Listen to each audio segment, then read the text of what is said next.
à nos invités, d'une part à Manaz Chilari, j'espère que je prononce bien, sociologue, politiste, spécialiste de l'Iran. Vous êtes auteur de plusieurs livres, dont un qui s'intitule Fenêtre sur l'Iran, le cri d'un peuple bâillonné.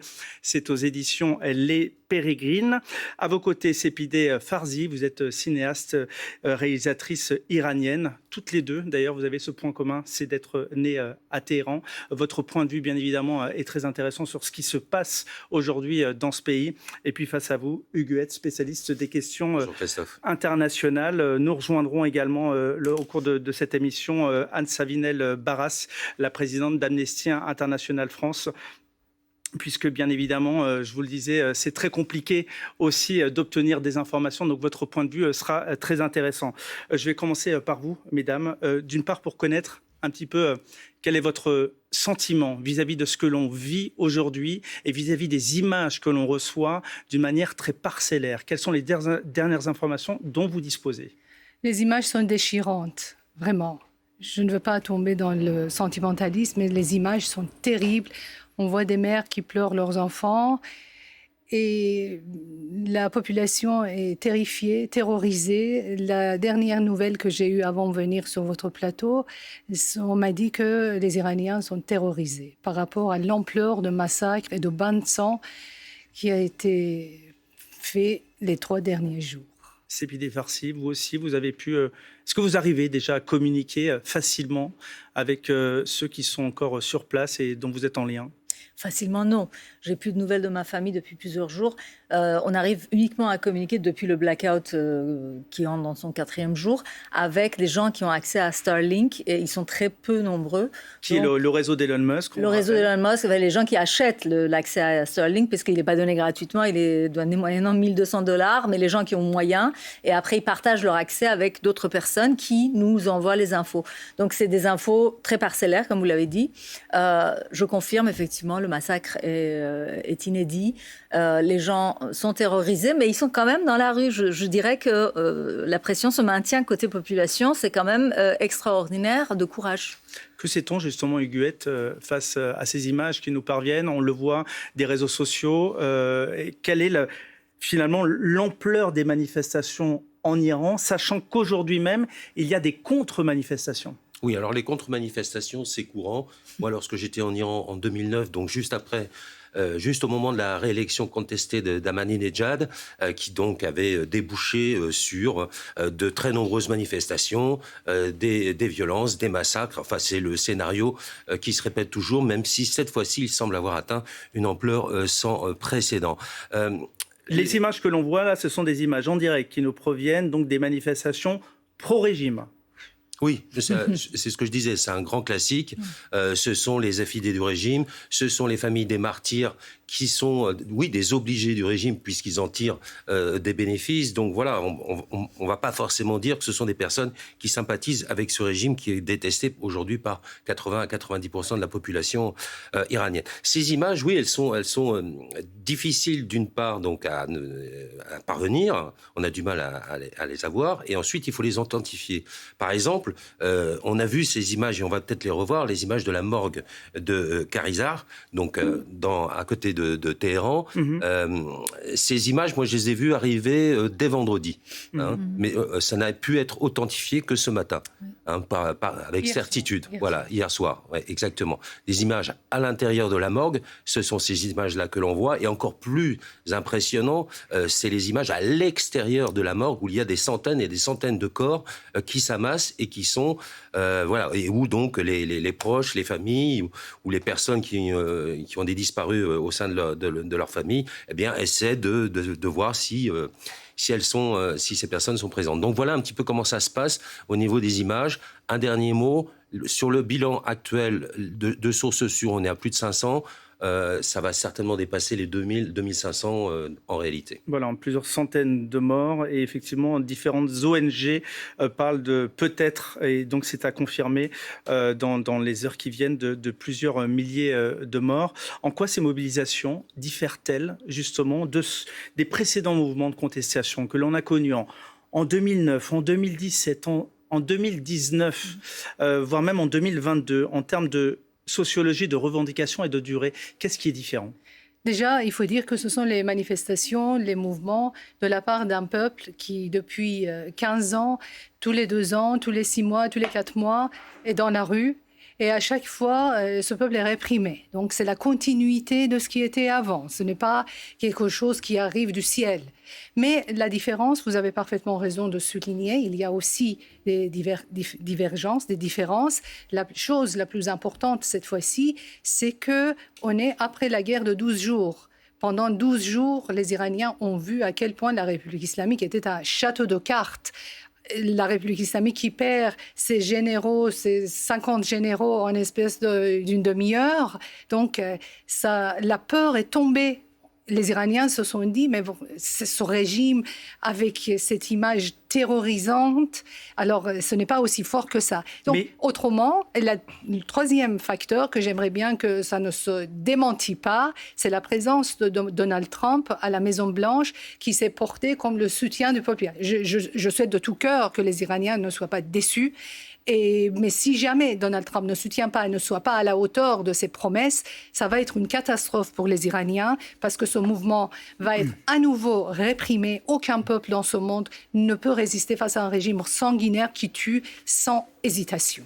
L'Iran qui mène justement une guerre contre des terroristes. Ce sont les mots du président du Parlement lors d'un rassemblement à Téhéran. On voit bien, c'est aussi une guerre de communication qui se joue. Et la difficulté finalement pour tous les Iraniens qui sont sur place, d'avoir le courage, parce que le mot, il faut le dire, ce courage de descendre dans la rue avec la peur de se prendre des balles et des balles réelles, puisqu'on le voit, malheureusement, encore une fois, tout cela est maté dans le sang, dans la répression. Peut-on parler justement, selon vous, d'un mouvement populaire à la fois structuré, où c'est une addition de colère et locale et à la fois spontanée à travers tout le pays? Structuré, je dirais pas. D'abord, je tiens, comme vous le dites, à saluer le courage de mon peuple. Courage, c'est pas assez fort, je crois, comme mot pour désigner ce qu'ils sont en train de faire. C'est vraiment admirable. Plus que ça, je retire mon chapeau. Ça, c'est la première chose. Non, c'est pas un mouvement structuré. C'est parti de revendications économiques. Il faut dire que au cours de l'année précédente, les Iraniens ont perdu la moitié de leur pouvoir d'achat avec l'écroulement de cours de change de Tuman vis-à-vis des devises étrangères. D'où la raison pour laquelle ça part du bazar, du grand bazar de Téhéran. C'est quand même assez inédit. Mais tout de suite, les revendications pour la démocratie, pour la liberté, contre le régime, contre Khamenei, se sont joints à cette première revendication. C'est inédit parce que jamais les foules n'avaient pris la rue des centres des grandes villes aussi rapidement. En 2009, c'était arrivé au bout de plusieurs mois. En 2022, ils n'avaient jamais été aussi nombreux. Ils étaient très nombreux, mais éparpillés. Là, on a les grandes villes, on a les villes en province, en périphérie. Et c'est très intersectionnel comme mouvement. Il y a beaucoup de différentes générations, différentes classes. Donc, c'est assez inédit. C'est très inédit, je dirais même. Et ça se bâtit effectivement sur les révoltes précédentes, bien entendu.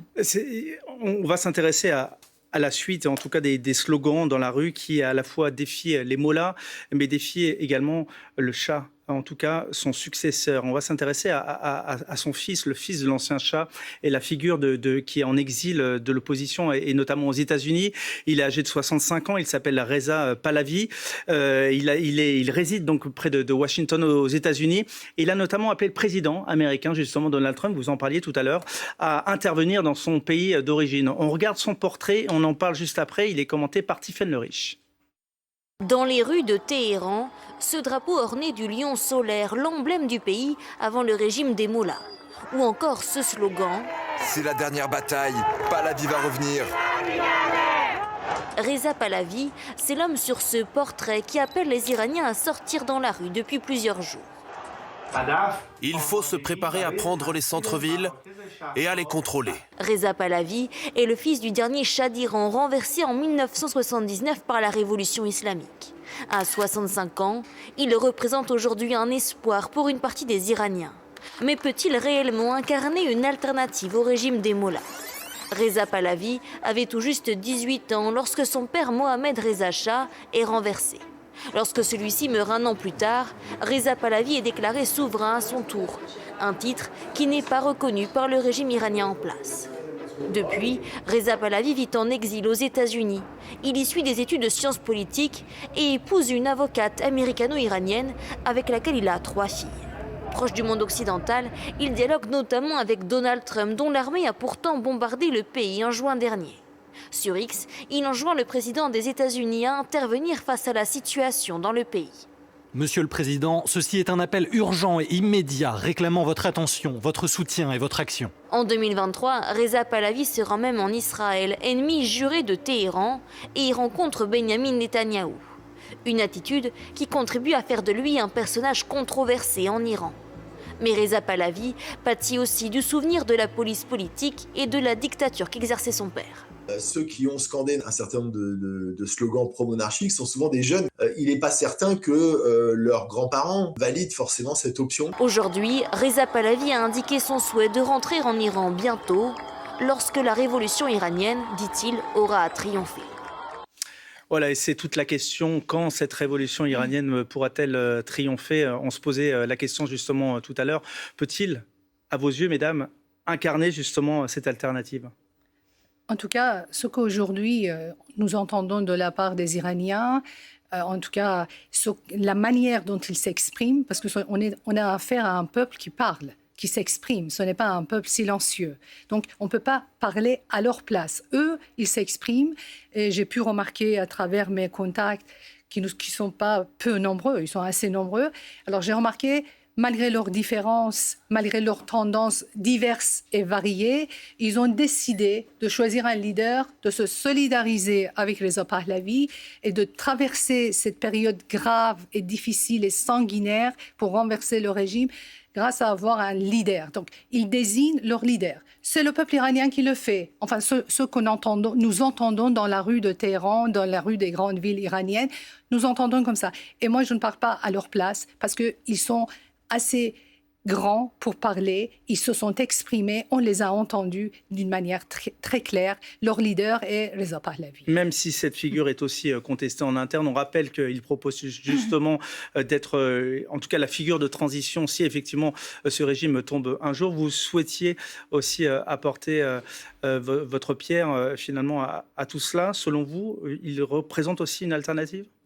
Alternative, je ne sais pas. Moi, je ne parlerai pas à la place du peuple iranien. Justement, je les écouterai.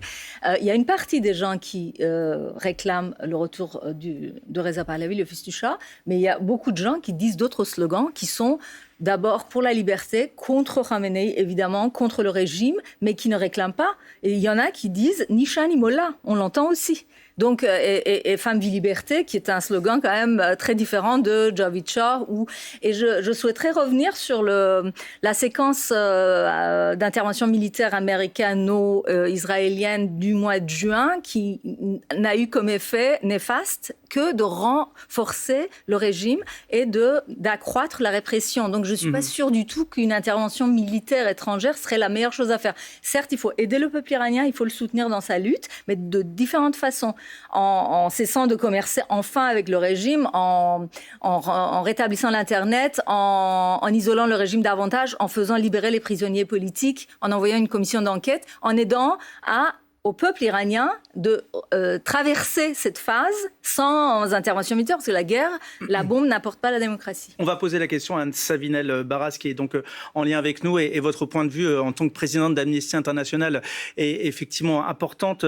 Sepideh Farzi nous parlait justement de cette guerre avec Israël et les États-Unis, d'une certaine façon, cette guerre de 12 jours en juin dernier. Selon vous, jusqu'où le régime est-il prêt à aller dans la répression pour contenir la contestation? En tant que présidente d'Amnesty International, comment vous arrivez à avoir des sources sur place? Alors, on peut se dire déjà, ça a été évoqué tout à l'heure, qu'on est dans la répétition d'un schéma déjà vu, donc en 2022, en 2019 et auparavant, et que le régime actuellement en place, en fait, comme à l'heure d'aujourd'hui, il n'a jamais été ni sanctionné ni mis au banc au regard des exactions qu'il commet contre son peuple, eh bien, répète, recommence. Et donc, on est dans une situation, effectivement, de répression extrêmement forte. Comme tout le monde, depuis le blackout Internet et communication, il est difficile pour nous d'avoir des informations. Nous continuons à en avoir au fil de l'eau. Il est effectivement extrêmement important de vérifier toutes les informations qui nous remontent. Ça a été évoqué dans le reportage de tout à l'heure, les photos, les vidéos doivent être authentifiées avant d'être exploitées. Pour nous, c'est une condition absolument nécessaire. Donc, nous continuons à enquêter. Nous avons toujours nos chercheurs et nos correspondants qui nous font remonter dès que c'est possible, des informations. Nous prenons le temps de les vérifier, de les authentifier avant de pouvoir les divulguer. Ce qui est difficile aujourd'hui, c'est d'avoir des chiffres. Il y en a quelques-uns qui ont été avancés, mais difficile de savoir exactement où on en est.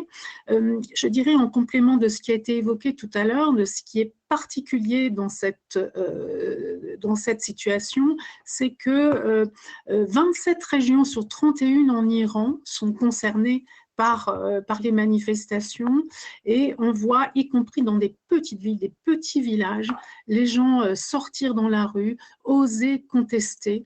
Alors, bien entendu, là, avec le blackout, il est encore plus compliqué d'avoir des informations précises sur ces endroits, mais nous avons juste avant réussi à récolter des témoignages extrêmement puissants de personnes qui ont été témoins des tirs des forces de l'ordre sur des manifestants calmes, pacifiques, qui ne représentaient aucune menace, donc qui ont été visés par les forces de l'ordre avec des armes à feu, avec des balles réelles, avec même des fusils à pompe et des armes métalliques. Certaines ONG parlent de massacre, le mot est effectivement juste selon vous. Et concernant le nombre de victimes, on parlait tout à l'heure, selon certaines ONG, 200, voire même plusieurs milliers. Est-ce que, à la fois sur le massacre, vous partagez ce point de vue, et aussi sur le nombre, est-ce que vous pouvez nous donner plus d'infos ?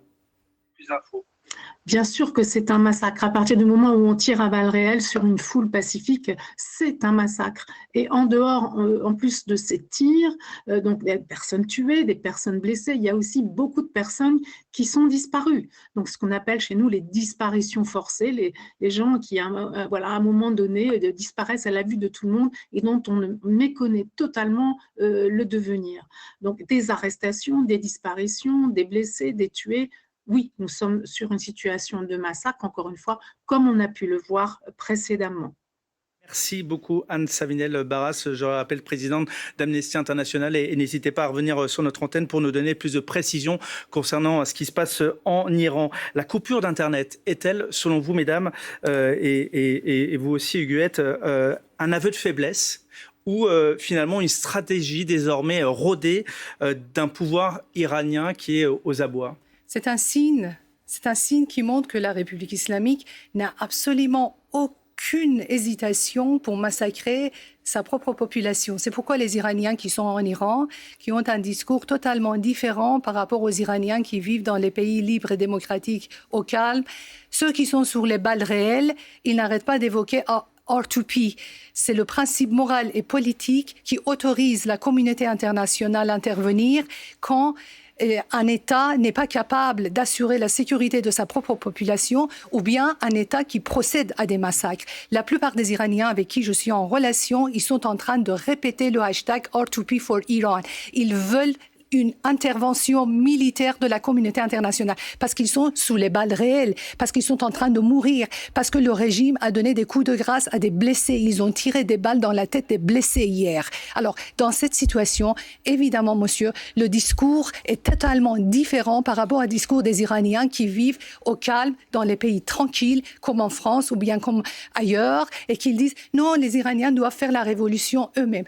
Aucun peuple Aucun peuple ne peut faire renverser un régime aussi sanguinaire que la République islamique à main nue. On a besoin, les Iraniens ont besoin de l'intervention de la communauté internationale. Chaque jour que la communauté internationale, que les pays démocratiques, que la France se rangent dans le silence, c'est une trahison avant tout à la démocratie. Et je rappelle qu'il y a des manifestations, c'était le cas d'ailleurs hier à Paris, ce sera le cas encore ce soir à 17h, manifestation donc de soutien au peuple iranien.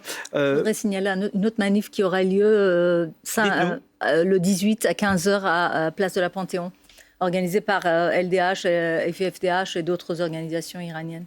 Vous restez avec nous, mesdames. On va faire un petit point sur l'essentiel de l'actualité et on revient ici en plateau juste après. La présentation des vœux à la presse de Jordan Bardella, ce sera à suivre dans quelques minutes en direct sur France Info. Des vœux prévus de longue date, mais qui interviennent à la veille du procès en appel de Marine Le Pen pour détournement de fonds publics. Lors de ces vœux, le patron du Rassemblement national répondra également aux questions des journalistes. L'actualité marquée également par la colère des agriculteurs qui poursuivent leur mobilisation et maintiennent la pression sur le gouvernement à quelques jours de la signature au Paraguay du traité de libre-échange avec les pays du Mercosur. Depuis ce matin, des actions sont en cours partout en France au niveau de certains péages. Des ports et des dépôts pétroliers sont également bloqués. On est tous en colère, en détresse et tout ce que vous voulez. J'ai même pas de mots pour dire la détresse de certains. Il faut arrêter ça. On n'est pas des délinquants de la nature, on n'est pas des terroristes ou quoi que ce soit. On veut juste nourrir le pays. L'Iran prête à la guerre. C'est ce qu'affirment les autorités du pays face aux menaces répétées de Donald Trump d'intervenir militairement. Sur le terrain, des manifestations pro-régime sont organisées. Les opposants, eux, restent mobilisés. Des rassemblements violemment réprimés. Plusieurs organisations humanitaires font état de centaines de morts. En Suisse, le propriétaire du Constellation incarcéré en détention provisoire pour 3 mois. Le tribunal a estimé qu'il y avait un risque de fuite du prévenu. Après l'incendie de son bar à Crans-Montana dans la nuit de la Saint-Sylvestre qui a fait 40 morts, Jacques Moretti avait été arrêté vendredi dernier à l'issue de son audition devant la justice. Son épouse a, elle, été laissée libre. Et puis la disparition d'une figure du football français, Roland Courbis, s'est éteint ce matin à l'âge de 72 ans. 3 fois champion de France comme joueur, il s'est surtout fait connaître en tant qu'entraîneur de Bordeaux et de l'Olympique de Marseille dans les années 90. Il était très populaire auprès des Marseillais. Écoutez-les. Beaucoup de peine parce qu'il fait partie de l'histoire de Marseille et du Sud, bien sûr. Et c'était un bon monsieur. Un grand homme, oui, avec beaucoup de poigne, beaucoup de charisme. Ah, c'était une figure du football, un bon joueur de ballon. Voilà pour l'essentiel de l'actualité à 14h30, Christophe. Merci Florence, vous le disiez, d'ici quelques minutes, on suivra les vœux de Jordan Bardella qui présentera ses vœux à la presse. Mais avant cela, on continue à parler toujours de l'Iran. Mesdames, concernant l'Iran et justement les États-Unis, on sait qu'il y a l'ouverture d'un canal de communication entre l'Iran et l'émissaire américain pour le Moyen-Orient. Vous en pensez quoi? Ça vous paraît crédible? Non, parce qu'on a déjà eu le scénario négociation et communication. Alors, il le fait, le régime le fait, c'est un des signes justement du fait qu'il soit aux abois. La coupure d'Internet s'en est un. Demander à négocier avec les États-Unis directement, c'est pour éviter les frappes. Évidemment, ça veut dire qu'il est aux abois, le régime. Mais il faut utiliser ça pour mettre la pression pour que le peuple puisse continuer à résister, à aller jusqu'au bout. Moi, je crois qu'on n'a pas les mêmes sources en Iran, visiblement, avec Mme Chiali, parce que moi, mes sources à moi me disent tout le contraire. Elles ne souhaitent pas d'intervention étrangère. Et moi, je dirais qu'il y a d'autres moyens quand même. Si on arrête de vendre des armes au régime iranien, il y a beaucoup de choses. Vous savez, les balles sont fabriquées en Europe. Si on ne leur vendait pas ça, ils ne pourraient pas les tirer sur les manifestants. Il y a d'autres moyens. D'ailleurs, Huguette, à ce propos de l'Europe, quel rôle jouent les pays européens, souvent plus discrets dans cette crise? Bon, alors là, ils ont décidé donc d'accentuer le régime de sanctions vis-à-vis de l'Iran. Mais moi, ce qui m'a frappé, c'est la déclaration commune d'Emmanuel Macron, de Friedrich Merz, le chancelier allemand et le Premier ministre britannique Keir Starmer, qui ont appelé les autorités iraniennes à la retenue. Voilà la seule déclaration commune qu'ont pu faire les principaux dirigeants européens. Donc vous voyez qu'on est quand même très très loin d'une condamnation ferme et d'une véritable politique de sanctions. Pareil pour Donald Trump, en réalité. Je crois que Donald Trump, effectivement, il est parti tout de suite en bataille en disant, voilà, s'il y a d'autres morts, je vais frapper. Sauf que l'Iran, c'est pas le Venezuela. C'est un pays qui est quand même 3 fois plus peuplé. C'est un pays qui n'est pas dans la zone et la sphère d'influence des États-Unis. Et qui a des capacités militaires et notamment nucléaires aussi. Qui sont tout autres que celles du Venezuela. Et qui plus est dans une région qui est une véritable poudrière. Donc tout cela, c'est à manier avec précaution. Alors on l'a vu apparemment dans le New York Times. Donc il y a certains scénarios qui ont été mis en place, notamment au niveau du Pentagone. Mais de là à dire qu'il puisse y avoir des frappes, et quel type de frappe, qui frappait les gardiens de la Révolution, l'ayatollah, je vais y arriver, l'ayatollah Khamenei, d'autres cibles. Qu'est-ce qu'on frappe et qu'est-ce qui fait que ça peut faire vaciller le régime? Parce que le problème essentiel de ce régime, c'est qu'il a un appareil répressif extrêmement puissant et extrêmement bien rodé. Il y a les gardiens de la Révolution, 125 000 hommes. Ils détiennent, vous allez me démentir peut-être, mesdames, à peu près la moitié de l'économie iranienne. Donc évidemment, pour eux, pas question que le régime s'effondre, sinon c'est leur source de revenus et leurs privilèges qui s'évanouissent. Et puis il y a aussi les Bassidji. Ce sont ces milices armées qui sont redoutables, qui eux ont tout à perdre d'un renversement du régime, parce que dans ce cas-là, ils seront livrés probablement à la vindicte et à la vengeance des populations, parce que ce sont eux qui sont en première ligne pour tuer les manifestants. Donc c'est une situation extrêmement complexe à gérer, et je ne suis pas certain qu'aujourd'hui les Américains aient une solution. Et on en vient au terme de ce débat sur l'Iran. D'un mot, mesdames, comment vous voyez la situation pour les prochains jours? Vous êtes plutôt optimiste ou pessimiste face aux images qui nous parviennent? Rapidement. Je n'ai aucune raison d'être optimiste. Aucune raison. Aucune raison. Là, oui, c'est très sinistre ce qui nous arrive comme image, très inquiétant. Mais il faut que l'Internet soit rétabli pour qu'on ait des chiffres réels. En tout cas, sachez que nous continuerons sur France Info, bien évidemment. C'est notre mission aussi d'informer sur ce qui se passe en Iran. On l'a fait aujourd'hui, on continuera d'ailleurs toute la journée lors de nos prochaines éditions. Merci beaucoup d'être venu. On va enchaîner, je vous le disais. Je me suis trompée, la manif c'est samedi 17 à 15h au Panthéon. Voilà, manifestation donc, au Panthéon. Il y en aura une également ce soir à partir de 17h à Paris.